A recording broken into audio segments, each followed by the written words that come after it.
Bonjour à tous, Zinedine, porte-parole de la Jeune Garde. Aujourd'hui, on va parler impérialisme, on va parler France-Afrique. L'Afrique est un continent riche de culture et de ressources qui, dès le début du 19e siècle, a directement intéressé les puissances coloniales européennes.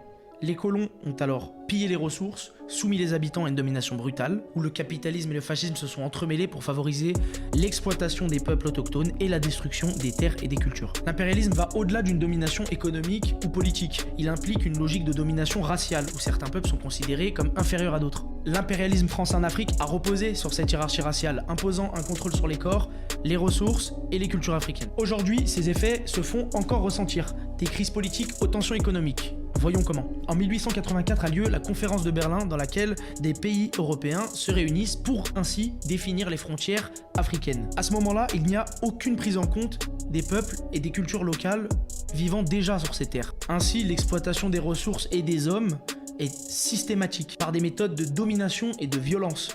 Le but est de soumettre les populations africaines et de les réduire à l'esclavage. Par exemple, en République démocratique du Congo, le roi belge Léopold II s'est approprié ce territoire comme son bien personnel. Les populations locales sont forcées de récolter du caoutchouc sous peine de mutilation, de torture, voire même de massacre. Des millions de Congolais et de Congolaises meurent sous ce régime de terreur. Pour briser le mythe de la mission civilisatrice du colon, il est important de rappeler que les chemins de fer entre Brazzaville et Pointe-Noire au Congo ont été construits par des milliers de travailleurs africains qui sont morts sous les conditions de travail extrêmes sous domination coloniale française. En Afrique de l'Ouest, des millions d'Africains sont contraints de travailler dans des mines, des plantations pour enrichir les métropoles européennes au détriment de vies humaines.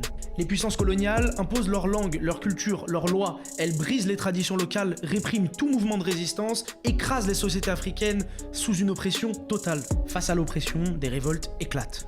Des figures comme Patrice Lumumba en République démocratique du Congo, Thomas Sankara au Burkina Faso ou Ahmed Sékou Touré en Guinée-Conakry sont des figures qui ont lutté contre l'empire colonial et qui prônaient des idées qui allaient vers l'indépendance des populations africaines. Pendant la Seconde Guerre mondiale, alors que la France est en pleine lutte contre le nazisme, le général de Gaulle fait une promesse cruciale aux colonies africaines. Il leur promet l'indépendance en échange de leur soutien dans la guerre. Pourtant, une fois la guerre finie et la victoire acquise, de Gaulle trahit cette promesse. Au lieu d'une véritable indépendance, il ne fait que remplacer le colonialisme par une nouvelle forme de domination, le néocolonialisme. Cette colonisation déguisée continue d'assurer à la France le contrôle des ressources africaines et de maintenir ces pays sous son influence politique et économique. Les dirigeants africains sont alors contraints de signer des accords profondément désavantageux.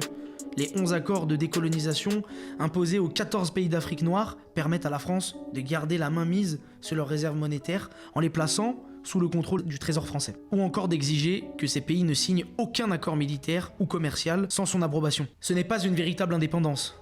C'est une dépendance organisée où la France assure que ces nations restent sous son influence directe. Le néocolonialisme est renforcé par l'imposition du libéralisme économique. Les nouvelles règles obligent les États africains à ouvrir leurs marchés aux multinationales européennes, à réduire les services publics et à prioriser l'exportation de matières premières. Tout cela au détriment de besoins et de réalités locales.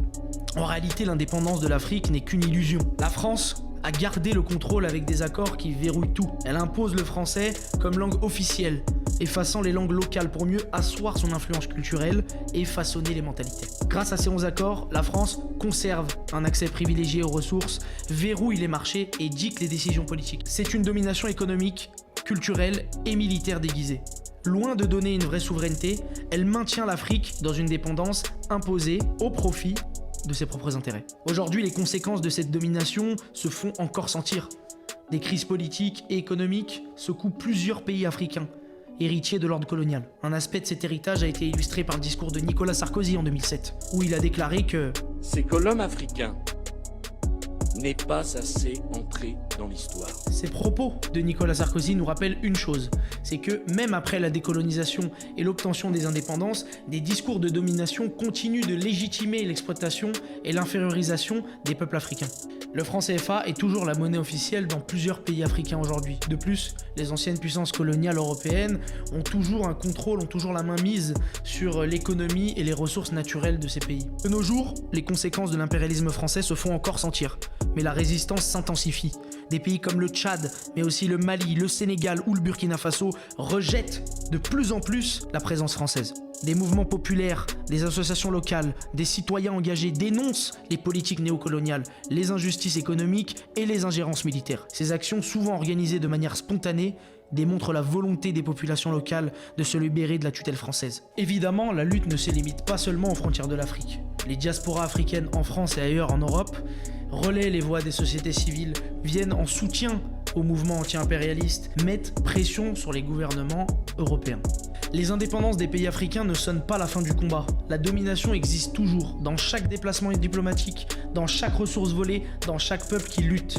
La véritable indépendance, c'est celle des peuples qui luttent pour leur autodétermination, pour se libérer de ce système qui les a toujours exploités. Ne baissons jamais la tête face à ces injustices.